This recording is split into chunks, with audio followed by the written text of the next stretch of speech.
glad the game's over. I thought we were really good the first 8 minutes of the first half. And I thought the next 12 minutes, DePaul was perfect, and we were as bad as you could possibly be on both ends of the floor. And then I thought in the second half we were much more in character offensively and defensively, and we were able to do a better job of not getting absolutely pounded on the offensive glass. They had 7 offensive rebounds in the first half, ended up with 16, but 5 of those were team offensive rebounds, so they didn't lose possession. But I thought we did a better job of not giving them second opportunities, and I thought we did also a better job of getting 50-50 balls. I think they got every 50-50 ball there was in the last 12 minutes of the first half. But it's hard to win on the road. Coach Wainwright, I've known since I was 17 years old. He's an excellent coach. I think he attacks your weakness extremely well.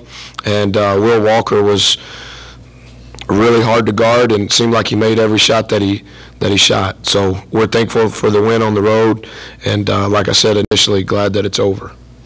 Well, as you talk about toughness a lot, and talk about the play of need there late in the second half especially. You hit 2 free throws and you struggled there in the first half. Yeah, I thought that the shot that he made there in the short corner from about 8 feet closest to the bench, I thought the 3 that he shot, making the 2 free throws, I think that all of us were out of character on both ends of the floor, like I said, the last 12 minutes of the first half, and I think that all of us were in character pretty much every possession on both ends of the floor. I think that they got a couple of offensive rebounds that we may have had a chance to get if we would have took up space and blocked out better. But Dominique managed the game, particularly the last 6 to 8 minutes, and I thought that he knew when to deliver the ball to Rail, and I think that Wes did a good job. Anytime Wes gets as many touches as he does and he goes 8 from 10 from the field, that's really good. I think the thing that we've got to continue to get better at, and this is not a part of your question, but we put a lot of pressure on ourselves. We shot 57% for the game, and that's a great number, maybe as good a number as you can possibly get to on the road in the best league in the country. But we've got to figure out a way to at least be even in the rebounding game, because we can't continue to get beat on the glass. That puts too much pressure on us per possession offensively. Well, you're never shy about using timeouts in different situations in the game.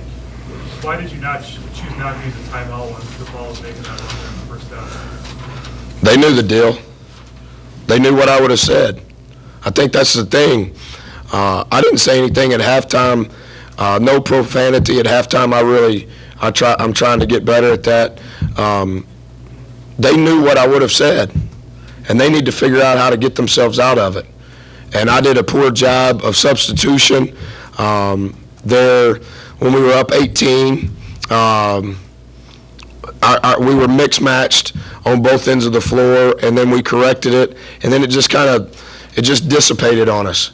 And I thought that, as always, we've played 9 conference games, and I've never used more than 1 timeout in the first half, and that's the one that you have to use or you lose. And typically that one timeout comes with less than 1 minute on the clock. Rel used that timeout on the 50-50 ball that he got there in the first 6 or 7 minutes, and I thought it was a great opportunity for us to learn, and I think they did learn. We were up 18 with 12:52 to go, and then we're up 5 at halftime, so they outscored us by 13 in 12 minutes, and we've got to get better. We've got to get better. There's a lot of season left, and we cannot be foolish enough to think that we'll just hang in there and not get better and think that we're going to have a chance to do what these guys dream of doing. How impressed are you with Neil's been playing, especially these last two games now? If I could come up with a few more adjectives, I would. I think he's playing with an unbelievable chip on his shoulder, with the toughness that defines him as a person and as a player, and he's all over the floor every possession, and that's why his line looks the way that it does. And he's playing maybe as good as he can possibly play every single possession of the game. I subbed him out at 9:25 to go in the second half, and He checked himself in at the 8-minute mark because as soon as he comes off the floor, he knows he's going back in at the next media timeout. I thought he got tired in the first half because he was playing so hard and playing so well, and I didn't want to take him out. And I just thought in order for us to finish the game the way that we needed to, he needed to have a drink of water. But you did kind of go on a tangent there. Can you get back to talking about his play late at the end? He was perfect. He was perfect. He engages his defender every possession, whether that means for him to shoot or not.